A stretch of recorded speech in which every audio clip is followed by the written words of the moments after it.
Hello, or may I say good afternoon from my end. My name is Alexander Red of the Gracious Hope Live Podcast here this Saturday. Welcome. I would like to say happy July 4th, which is tomorrow.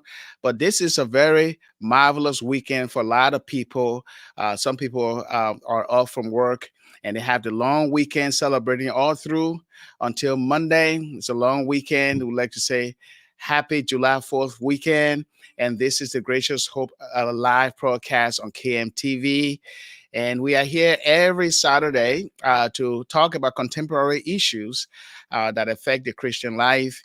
And in this case, because it is the weekend of Independence Day in the United States, we will be looking at three concepts today. We'll be looking at or making sense of liberty, or may I say independence, liberty, and freedom. And these are terms or concepts that are used interchangeably. And at times people mix them together. And yes, on the surface, they may mean somehow the same thing, but in different senses. We will be able to at least discuss some of the issues surrounding what does it mean to be an independent country, an individual to be independent, and for you to enjoy your liberties as well as your freedom, and how uh, can we extend such freedom so that it cannot hinder someone else. And as always on this program, the co-host Reverend Suah Deddeh is here as well. We'd like to Uh, welcome Reverend Deddeh. Thank you, brother. This is the day the Lord has made. We are rejoicing in it. We are so happy to come back to meet you again. You remember last Saturday we had a little issue. I was on the road and I was physically in and out, but I'm glad I'm home today. As you can see, I'm sitting comfortably in my chair and I'm ready to discuss with my friend and brother. I love him because he teaches the word of God without watering down it. So bless you, brother. Good to see you again. Yes, always, as always, I'm always glad to see you as well. And for all our listening audience or watching audience right now, we'd like to say welcome. And today we will be looking at these concepts of independence, liberty, and freedom. And of course, we'll give an illustration of what it means to be independent as a person, and what does it mean to enjoy your personal freedom or your personal civil liberties. And I was looking around and I got this kind of a definition regarding freedom. And like I said earlier, these terms are used interchangeably, which means they can be used thinking that, okay, my freedom is my liberty is my independence, and so on. But a lot of people argue that we need to exercise our free will because it was given by God. Of course, we are giving our free choices, and we look back in the Garden of Eden where God created Adam and Eve. They had their own freedom to choose, right? And they made it what? They made the wrong choices because they found themselves influenced by the enemy. And as we can recall back there, Adam ate the fruit from his wife. It says his wife gave it to him, Eve, and he ate. And when God asked them why you did this, uh, Eve blamed the serpent, and that is Satan. And then when he asked Adam, Adam said, "The woman you gave me." So they all blame, and then they followed the serpent, and none of them followed God. And that is where the sad story of the entire humanity started, according to the Bible. And we believe that story, and we know it is authentic because it is God's word in the book of Genesis. And since the fall of man, every human being who is born is contaminated or infected with sin. And the sin nature is in a human to express his or her liberty or freedom. And so, in the American sense, and this weekend, as we celebrate Independence Day in the United States, we are fortunate to enjoy the freedom that is being given here, or the foundation of the freedom that is being exercised through the Constitution and various laws in the United States. Now, freedom as a whole, if you look at it, and I made a little note here about it, freedom as a whole is a state of being free to enjoy your social, political, and civil liberties. Now, those social, political, and civil liberties are all enshrined in the Constitution of the country. And so you have the power to decide, the power to take actions, and also you can make choices and decisions, and you can do so without any manacles or imprisonment. Okay, that's freedom. And to make it more explicit, we say free will. Okay, you can have your free will. You're not bound to follow any religious restrictions or any ethical principles, or accountable for your own actions. But you can't live like that, express your freedom like that without being accountable to anyone, or expressing yourself without any uh, repercussions. And people express themselves in many ways. So people have the free way to express themselves, but it depends on how you express yourself and what you are saying, because you can get in trouble for saying certain things. It could be in the political arena, it could be in the church setting or the religious setting, and maybe other para organizations such as nonprofit organizations, and so we have seen and experienced how people express their freedom, yet they get in trouble. And also, when it comes to independence, we're talking about a whole country, and then it is defined in the sense of the sovereignty of that country, or the geographical location of that country, or possession of that country, where residents enjoy their own self-governance or have a government, and they have geographical control of that area. So when it comes to country, when we're talking about that, we're talking about when it comes to country, then we look at a whole country having its own jurisdiction, boundary, sovereignty, and so residents of that country can enjoy life as a whole. And on the individual level, when it comes to independence, the individual is free from depending on other people. That is, I want to be independent from this person. So we can look back in the Bible and look at the Israelites in Egypt were enslaved, right? They were enslaved. They needed to be what? Independent of their own. They needed to be what? An independent nation. And so God devised ways and means based on his covenantal promise with Abraham, that he will gave Abraham a nation of people. And so through there, God used Moses and Aaron and all the other people, particularly Moses as a prophet, to go and tell Pharaoh, let my people go. And we can see that. And they went through back and forth, where Pharaoh magicians were doing all sort of miracles, trying to replicate what the prophet Moses was doing. But in the end, Moses triumphed because God was with him. And finally, Pharaoh let him go, even though his soldiers died in the process, chasing them back, wanted to get him back. The Israelites were free, and that kind of enslavement, let's say freedom from enslavement, we call that being independent, or trying to gain independence. And so the nation of Israel came into fruition based on that freedom from slavery. Now, you can look at that too. You can say, well, they also received that liberty, of course. Yeah, liberty in a sense, and we'll be going in depth when it comes to liberty, because they have positive liberty and negative liberty. And I have richly here a video here to show you, to illustrate or explain to you the difference between a positive liberty and a negative liberty. So I will give you the example of the Israelites who were free from enslavement, and it will come back in the United States, back in history here in the United States. We know that there were slaves in the United States, and they needed freedom. And according to history, uh, they were free later on after Abraham Lincoln proclamation abolishing slavery. But it was a tug of war politically for that to happen. And even when they received that freedom, there was another civil war that took place between the South and the North, or the federal government. And people die in the process.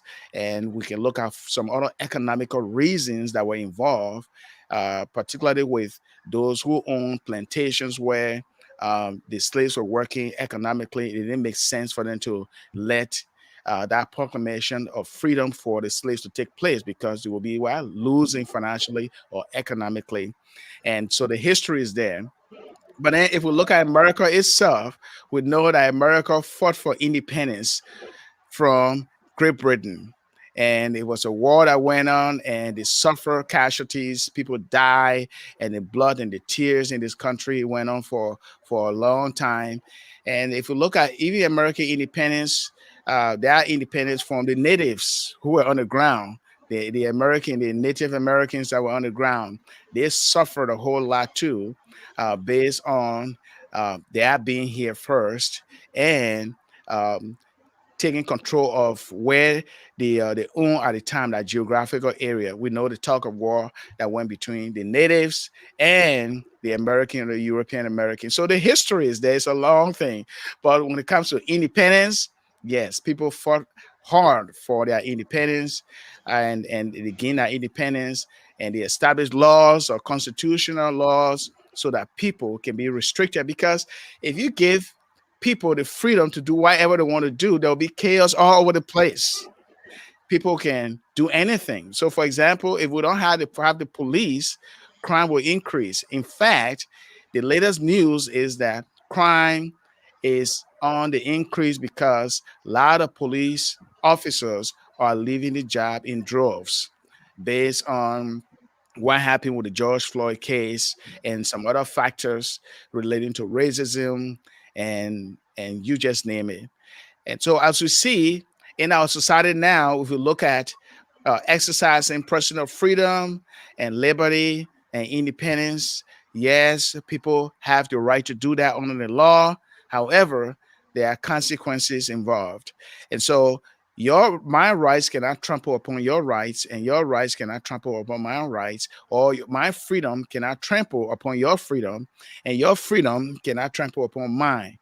And so it's a back and forth, but it depends on how you exercise your freedom or your liberty. Now, when it comes to liberty as a whole, here, it is a right and your power to believe, to act, and to express yourself based on your own choices or decisions. So being free from restrictions can be part of enjoying your liberty. So I can be free to wear whatever I want to wear. I can wear this now. I can wear that. I can wear my African suit. I can wear my American or European style suit. I can dress. I can worship. I can do anything. That's part of my civil liberties. I'm giving that based on the land of the law. And so laws are in place so that we can have that check and balance. And on the governmental level or political level, we see in a democratic sense where you have the executive, the legislative branch of government, and the judicial branch of government, and they make laws in the legislative branch of government. The executive takes care of its own function as well as the judiciary, looking examining laws and adjudicating laws, making sure that everybody has a free path, not free path, or shot, or the real shot justice. Um, and so we are looking at these three concepts, and we're just trying to explain in my layman term as I understand it. But if you look back in the Bible, yes, we have seen the Israelites story, and they wanted to get freedom even when they went into captivity in Babylon. King Cyrus gave the decree that they should be free to return home. And so, if we look at that, they would wanted to seek liberty and independence because they were under uh, uh, enslavement or they were in captivity. And so, if we look at these concepts, we say, but okay, what does it tell us? Well, it tells us a whole lot of things. Remember, when the Israelites even received their own freedom and they were living as an independent nation, they were still troubled in the sense where they sinned against the God who delivered them. Remember when King Cyrus signed a decree for the Israelites to be free from captivity, to enjoy their own rights, their own liberty, and to have their own independence. Um, uh, the scripture says in Ezra, in the book of Ezra, chapter 1, that the Spirit of God moved the king. So God was behind it, just how he was also behind the enslavement in Egypt to have them free. Yet they complain. They complain, they murmur, and they sin against God. They started worshiping what? Idols. They started worshiping idols, and they complain about the food, and they find themselves doing everything like any other nation. And God, what? God disciplined them, and the way that happened was that other nations were what capturing them, and then God will raise up someone like Gideon and others, David, to take the hammer of power and bring that nation back to life or back to independence. And so we see the back and forth here when it comes to liberty, freedom, and independence. Now, biblically, we just gave out just a shred of evidence here, but there's a lot of other evidence where we see people yearning for freedom. And this freedom, if you look even in the New Testament, in Galatians chapter 5 verse 13, this is what Paul said in Galatians chapter 5 verse 13. Say, for you, brethren, have been called to liberty. There's the word there again, liberty. The right the right giving you to act, make your own choices, and take your own actions. That's liberty. Say, you have been called to liberty, only to not use liberty as an opportunity for the flesh. And that flesh means our own habits, bad habits, compulsion, things that we love to do. We know it is against God's will, but we do it anyway. And that's what we call the flesh. That nature that is part of us, that inborn nature that has a propensity to sin and to do things against God. And that inborn nature, it is being transmitted from Adam and Eve in the garden. So Paul says we should not use our freedom or liberty as an opportunity to carry on our old sinful nature. And these are contrary to one another, so that you do not do the things that you wish. So here, what can be an obstacle to our freedom or exercising our true freedom, our true self, is when we use our flesh. That is our old sinful nature, things that we used to do against God, we know is wrong. And God has his own law. We know that the Ten Commandments, and everybody cannot obey that Ten Commandments in full without stumbling in one.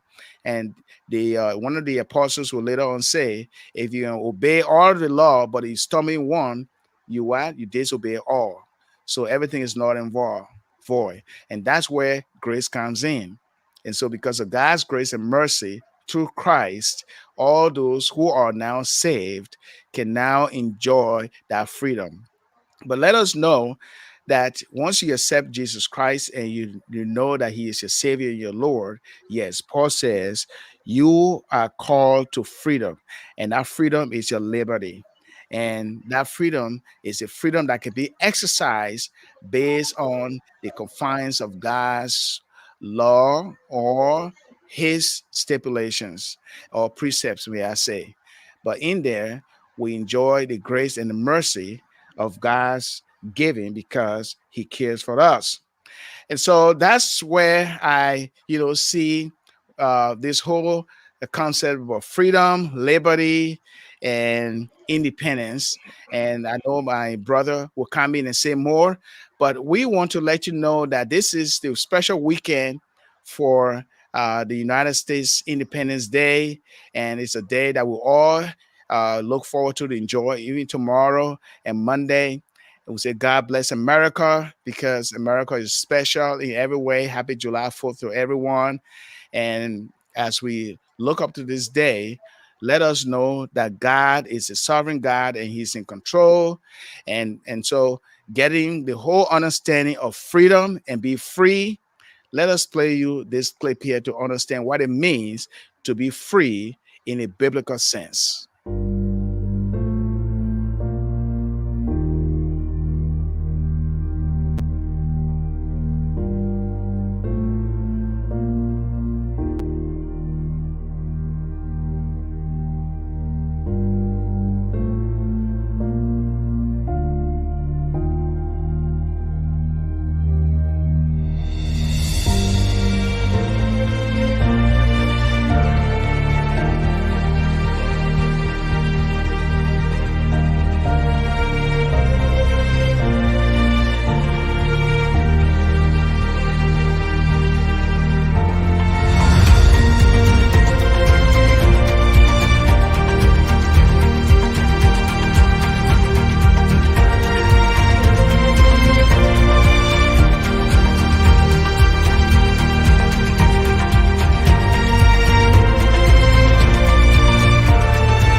Okay, so there's a whole lot here regarding independence, liberty, and freedom, Reverend Deddeh. Thank you, brother. Thank you. I think you dealt with almost everything, and I'm glad you did what you did. You broke it down. You simplify it. To continue, I just want to wish happy Independence Day to all of our viewers today. You've already done that, so this is my time to just say happy Independence Day to you, brother Alex, and to our viewers and our listeners wherever they are in the world. Freedom, hmm, liberty, and independence. These are three key words that we use, like you said, back and forth. Sometimes we mean one, but we say the other. We mean the other, and we say the other one. But in any case, you already dealt with that. I just want to go back, just summarize, just briefly on that, and then I move to something else, to Mhm. Galatians. I want to refer to Galatians 5:1 as well. It is for freedom that Christ has set us free. It's for freedom that Christ has set us free. So we are free, and we are free indeed. And that freedom gives us the opportunity to pray, to serve God, to love our neighbors as ourselves, to forgive one another when we wrong each other, to let back on, be back on. It's a freedom to choose to hate or to choose to love. It's the freedom. So when we talk about freedom, independence, and liberty, they all work together. They all work together for the good of God. God created us in His own image and likeness. Let's go to Genesis briefly. In Genesis chapter 3, God created Adam and then placed Adam in the garden.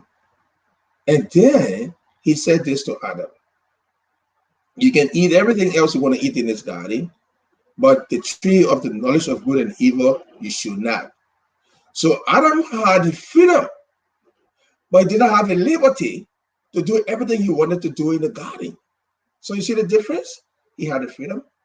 God gave him to play and eat and run around in the garden, but the liberty to do everything and anything he wanted to do, no. So there's a consequence when we go against the freedom we have and violate the liberty of others and against the government. So what am I saying in essence? Freedom, liberty, and independence, they are all intertwined. As for independence, like my brother said, it relates to a nation's independence from the control and restraint from another nation.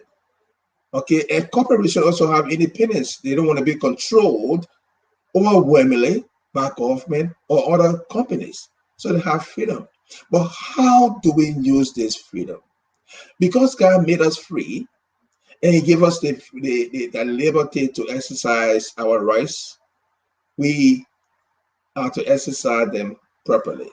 That is why America, after being controlled by Great Britain, decided to exercise the right to be free. And it did not come easily. There were talk back and forth. There was the Revolutionary War for independence. It did not come easily. So, in other words, if you have the freedom, if you have the liberty and the independence, you are not under restraints, you are not under constraints, you have the right to exercise your rights. If you look at the preamble of the Constitution of the United States of America, there were some key things that stand out in that preamble. Why the United States was established in the first place of foreign. Now, let's look at the preamble, and I'll break down those key things that America stands for, that America wants to endure peace, to endure tranquility, to endure self governance. What are those things that America wanted that are enshrined in the preamble? So, if you carefully read the preamble, you will see what America stands for. So, let's go to the preamble briefly, and we see those things that stand out that caused America to go to war with Britain for independence, for freedom, and liberty. In the preamble, these are the things that stand out. Why was America founded? One, to form a more perfect union. That was split. There was a union and a confederate. That was after the first independence. But the preamble tells us that America wanted more union, to live together in harmony, to love each other, and respect each other. The second thing that stands out in the preamble is to establish justice. To establish justice. Justice is where everyone is equal in the sight of the law and, of course, in the sight of God. It's God who established justice when He created us in His image and likeness. And that has been passed down from generations to generations. So, in the preamble of the United States of America, it stands for justice, to establish justice, so that all can be equal in the sight of God and in the sight of the law, no matter how worthy you are. Even though sometimes we see worth trying to buy justice sometimes, but that's the world we live in. But justice should always be for everyone, whether rich or poor. The next thing that stands out in the preamble, that is the cause for the founding of the United States of America, is to ensure domestic tranquility. Domestic tranquility. That means the liberty to live to each other, the freedom to choose, and to be in harmony with each other. Domestic tranquility, to have peace, to have understanding, to live together as one people. Domestic tranquility. In the absence of domestic tranquility, there's chaos, discords, divisions, and it will lead to civil conflict, civil unrest, and what? Civil war. So domestic tranquility is key in exercising our freedom, our rights, and our liberty. And the preamble mentions that as one of the main key reasons why this United States of America, or this United States of America, was founded in the first place. The next thing that stands out in the preamble that gave rise to the foundation of this nation is to provide for the common defense. Now, common defense means when your rights are violated, I should speak out. When my rights are violated, you should speak out. That commonality, that communion is the one that keeps the unity of the United States together. And in fact, it goes around. You can be in a family, you can be in a company, you name it, where you have a chaotic situation where people do not look out for each other, where rights are violated and nobody says anything. Chaos lurks in the corner. So, in the preamble of the United States of America, it points to one of the foundational reasons why this nation was established, and is to provide common defense for all. When your rights are violated, my rights are indirectly violated. Because if I don't say anything and it comes to my side and at my time, you will not say anything. So that common defense is crucial for the survival of any nation or any society for that matter. The next thing that stands out in the preamble is to promote general welfare, the general welfare of everyone in the state, whether local, national, international. That general welfare stands sacrosanct. Why? Because God created us in His image and likeness. He gave us freedom. Nobody should violate my freedom, nor should I violate anybody's freedom. So when we promote the general welfare of everyone, then we enjoy the commonality of peace, joy, and happiness. So when I look at the Constitution and see the preamble of the United States Constitution, I see these key principles standing up in the preamble that points to the foundation and the reason why America exists in the first place. The last thing that stands out in the preamble of the United States of America is to secure the blessings of liberty. Listen to that. To secure the blessings of liberty for ourselves and prosperity, posterity. In other words, the fathers of the Constitution had in mind that their liberty extends to the liberty of posterity. When posterity will mean I'm alive today, the generations after me will be posterity.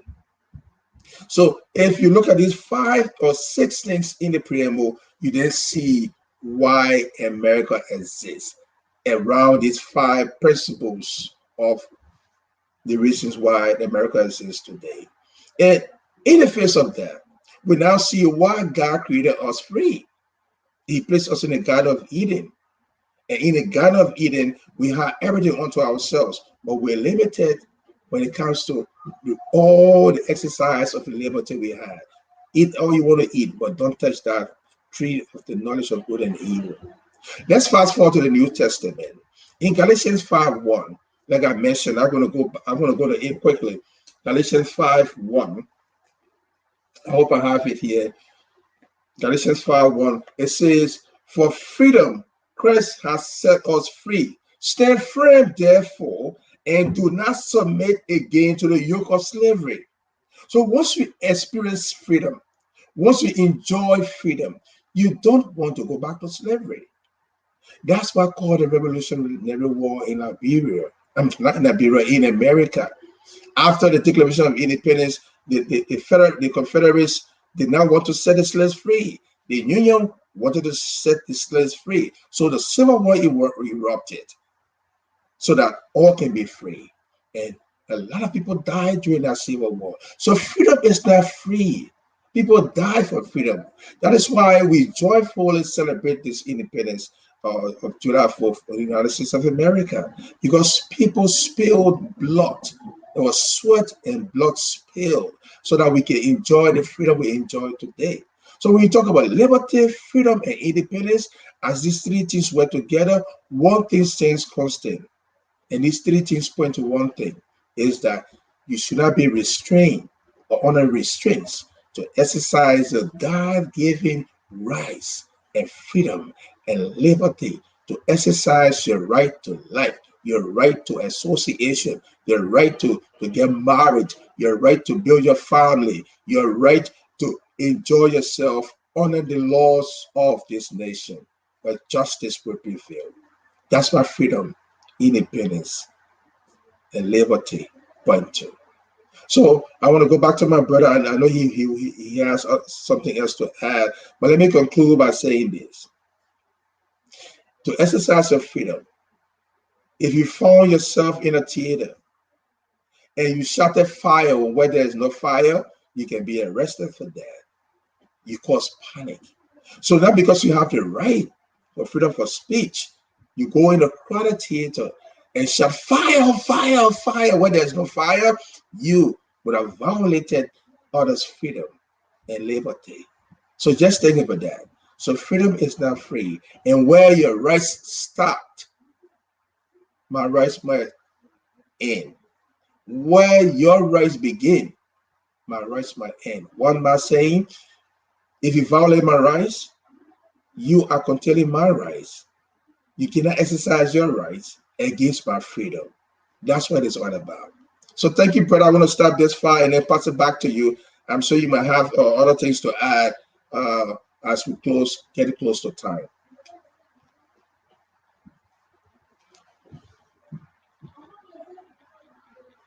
Can you hear me?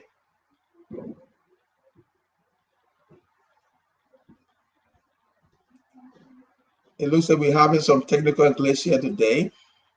I didn't want to take all the time. Brother Ellis, can you hear me? I think we'll have a technical glitch. Let me enjoy myself and continue. So what does it mean to exercise your freedom? I was looking at something here. I want to go back to that and then share that with you when it comes to freedom or liberty and independence.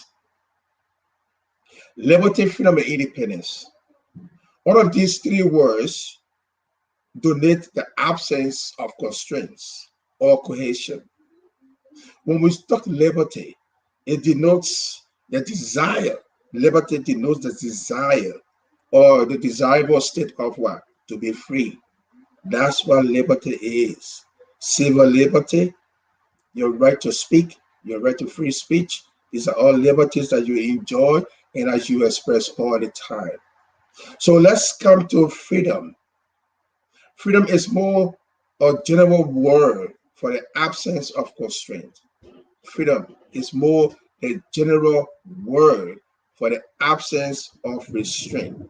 So when you have your freedom, it indicates that nobody should curtail your movements.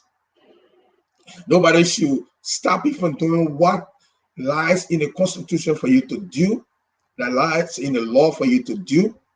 Because when that happens, your rights would have been violated. So when you have your right, you should be unrestricted. But not unrestricted in the sense where you violate others' freedom and rights. So remember this. And sometimes we've seen that all over the place. Sometimes where people use their freedom to violate the freedoms of others. No, you cannot use your liberty and violate the liberty of others. You cannot use your freedom and violate the freedom of others. We go hands in hand. We work together to make sure that your rights are protected by me and my rights are protected by you. So independence, like Ellis said, independence is more the absence of the control of a nation or corporation by another nation or corporation. So if you exercise independence, you have the right to hire, you have the right to make your rules and regulations, and no one else should dictate to you how to run your company except the laws of the land for the purpose of justice and freedom. So my brother is back now. I will go back to him. We have a technical glitch. He's back now. So brother Ellis, you can go ahead. I was calling your attention, but we had a little technical glitch Yes, just now. I was sharing our link, and then Facebook took me off, suspecting that someone was using my account, so they logged me out, and so I had to go through that routine to unlock myself, and that's why you didn't hear me. But yes, it is good to hear you going over some of the things that we all need to know or be aware of when it comes to our independence, our exercising our personal freedom, as well as liberty. And of course, this is the Gracious Hope Live podcast. And today is Saturday, Independence Day weekend. And I'm not sure what you are doing. Let us look at some comments here from some of our viewers. And we have some of them here watching us, praying with us, and listening as a whole. And it's so great to hear from all of you. And we'll say would like to say happy independence. Let's say the person said American independence. Can you rephrase that? How do we rephrase it, Pastor Dede? Well, maybe the person is taking in a general sense when you say American independence. Maybe not everyone in America is an American citizen. I'm just trying to impute my little understanding into that. So when you say American independence, we're not talking about the independence of those who are American. Maybe the Yeah. person will also say, or the independence of the residents of America. But that's not what we are saying today. We are observing the independence of the United States of America, Yes. this nation state where people came together. The founding fathers came together. George Washington, Jefferson, Hamilton, and all came together to frame the Constitution for independence from Great Britain in the 1700s, so that they can have the freedom to govern themselves for self-governance. That's why we observe this day as the 4th of July weekend. That's what Mhm. we mean American independence, and nothing more, nothing less. Exactly. And this is all about making sense of American independence, liberty, and freedom. And that's what we are talking about here. And so if you're just joining us, we just let's say I would like to say welcome. We're almost at the end of our program here. But it's interesting that when it comes to the term liberty, um, there's a positive and negative, and I have Richard here, who of course will let us know or teach us a little bit about what it means to understand liberty.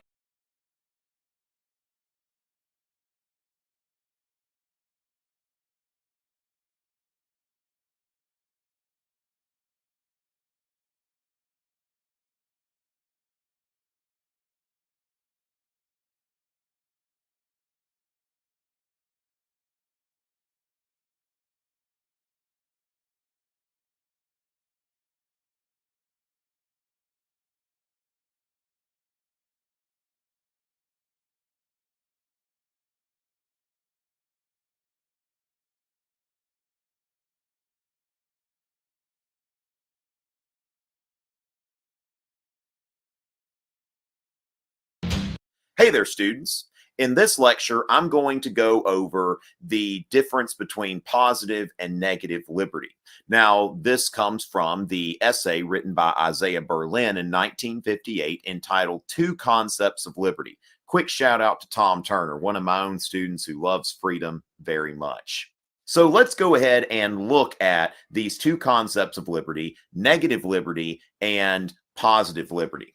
Negative liberty can be defined as the freedom from outside interference, the operative word being from, whereas positive liberty is the freedom to act upon one's will, the operative word being to. So the distinction here is freedom from something and freedom to be able to do something.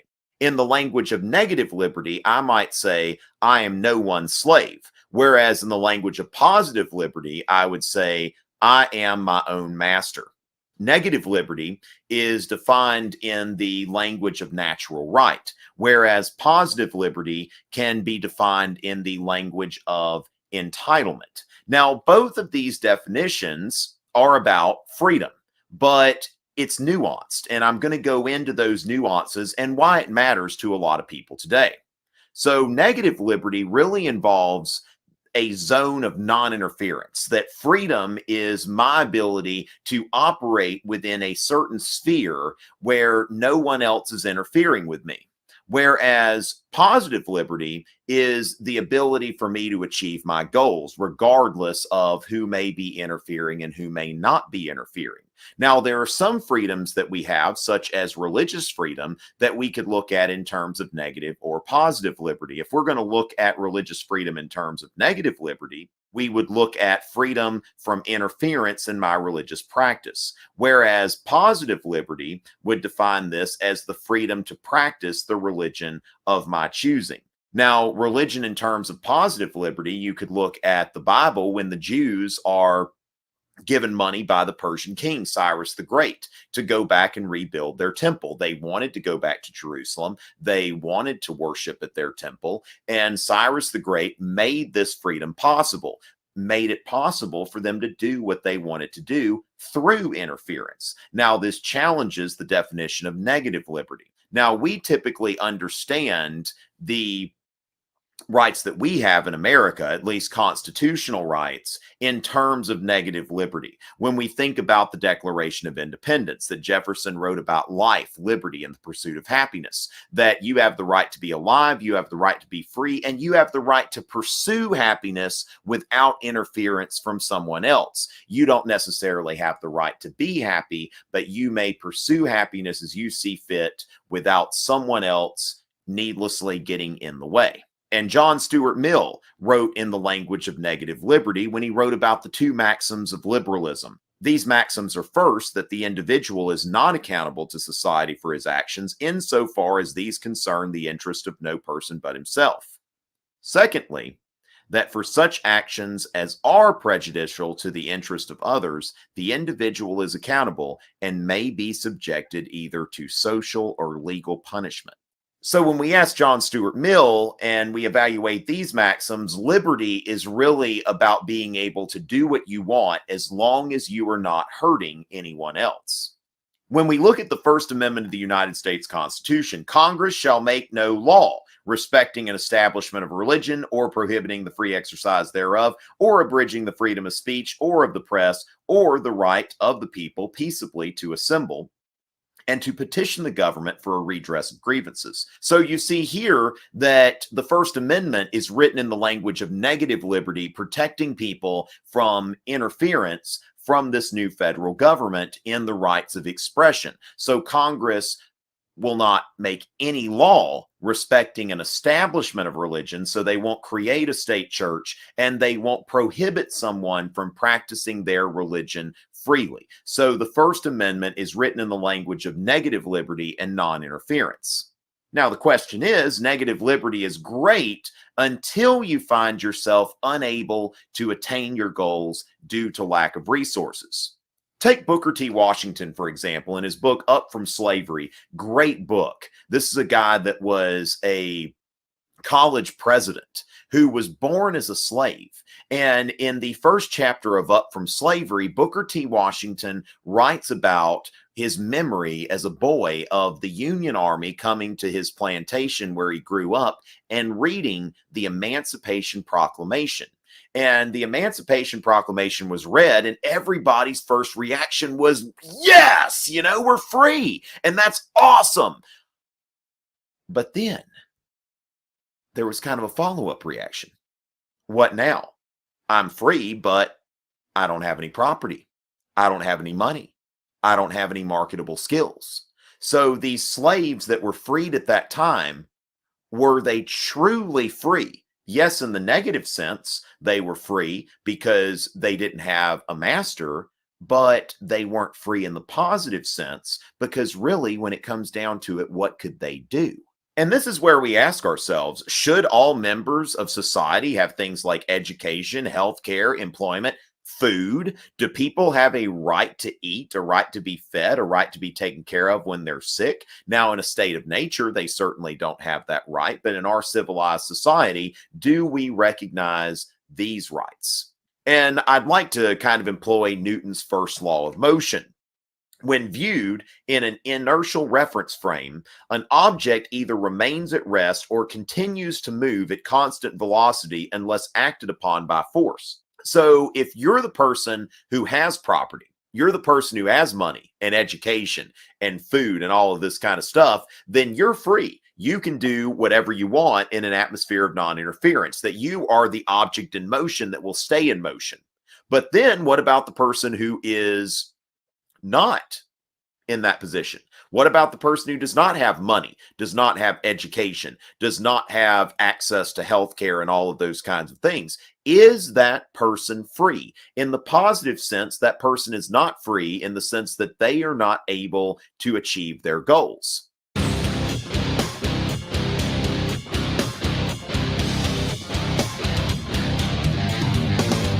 So while Jefferson symbolizes negative liberty, let's look at FDR's four freedoms. In 1941, FDR gave his four freedom speech, where he said that every human being should have these four rights: freedom of speech, freedom of worship, freedom from want, and freedom from fear. When you look at the first two of these are negative liberties. That FDR is speaking in terms of negative liberty here at first, these traditional American rights, the right to be able to speak freely and worship freely without someone interfering with you. And then he goes on to speak about freedom from want and freedom from fear. These are positive liberties that he's talking about, that these are things like, I have a right not to be needy. I have a right not to be afraid. These are not natural rights. These are what we would call entitlements of living in a civilized, free society. Now, the modern libertarian movement, led by people like Ron Paul, they do not believe in the concept of positive liberty, because their assessment of this is that two people cannot both be free if one of them has to take from the other in order to be free. If we look at John Stuart Mill, that the person owes nothing to society as long as they're doing nothing to harm society. But in order to actually implement positive liberty, you're going to have to redistribute wealth and resources. So if somebody doesn't have health care, education, or something like that, then the government will have to provide that so that person can achieve their goals. If that person has been discriminated against, something like affirmative action. So libertarians will say that this really isn't right because one person's freedom is being compromised for another person's freedom. Now, at the same time, without any redistribution, the portion of the population without wealth, education, employment, that portion is not free. So if we were to look at things in terms exclusively of negative liberty, then there is a portion of the population that is unfree because they lack these resources. It's almost like Rousseau said, man is born free, but everywhere he is in chains. That everybody can't seem to be free at one time. Liberty is very complicated. And that's why we continue to have this discussion between the Jeffersonian concept of negative liberty and this more 20th century Roosevelt sort of concept of positive liberty, which also incorporates negative liberties as well. So hopefully you learned a little something about liberty. If you like what you heard, subscribe to my channel, tomritchie.net, social media, Twitter, Instagram, all of that kind of stuff. Plenty more where this came from. Until next time. Okay, interesting guy, right? Indeed, indeed, indeed. Yeah. Yes, yes, yes. So he gives us a lesson on the difference of positive liberty and negative liberty, and I learned a whole lot from there, looking at it in an American sense. Yeah. It depends on how you look at it, because if you look at it from, then Mhm. it is the negative liberty is when you look at it. If the emphasis is on the tool to be Mhm. free, to have a rights, the life, and the rest of that, then that's positive liberty. So to know the difference between the positive and the negative is to understand the from aspect to the to Yes. aspect, to see what you've been free from, which is From. the negative liberty, to what you have the right to do, which is the positive liberty. But time is already up now. We may not have the time to look at that, Yes. but I I love how know. you brought the Jefferson, Jeffersonian aspect of it with the comparing it with the FDR of full freedoms and liberty. So that was a good, informative and educational video. It is. It is. And this is how we end here. We had a glitch in our Facebook live broadcast, and I believe um, um, we got restored later on after our unlock my password with Facebook, because they thought someone was using my account, and so they had me locked out, and so I was not part of the certain part of the broadcast. But anyway, this is how we end our Independence Day podcast, weekend podcast with KMTV. Thank you so much for joining us. My name is Alexander Red and Reverend Suah Deddeh, and I will be back here tomorrow, Independence Day. We'll be back in the afternoon bringing you a message. And of course, may you have a blessed weekend. Like I say, goodbye for now.